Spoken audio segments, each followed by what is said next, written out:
2 spoon అది బెల్లం, చక్కెర కాదు. చక్కెర హెల్త్కి అస్సలు మంచిది కాదు, బెల్లమే యాడ్ చేసుకోండి. అది కూడా మీ ఇష్టాన్ని బట్టి యాడ్ చేయాలి అంటే చేసుకోవచ్చు, లేదంటే లేదు. ఓకేనా? హెల్త్ చాలా మంచిదండి బెల్లం, ఐరన్. ఓకేనా? పిల్లలకైతే ఇంకా మంచిది. ఇంకా ఇక్కడ చూడండి, ఇవి మనము వేసేటప్పుడు, ఆయిల్లో వేసేటప్పుడు మన చేతు అందులోకి మునిగిపోతుందా అన్నట్టుగా మనం వేస్తున్నాము.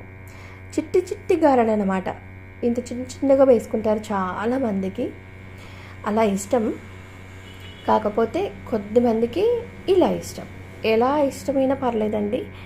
మనము మక్క గారెల్ని ఎంత టేస్టీగా అంటే అంత టేస్టీగా చేసుకోవచ్చు, మన ఓపిక. ఇంకా ఏంటంటే ఇందులోకి మనం కావాల్సిన పదార్థాలన్నీ వేసేసి అలా రోలుతో రుబ్బి చేసుకుంటే రుచికరమైన టేస్ట్ అలాగే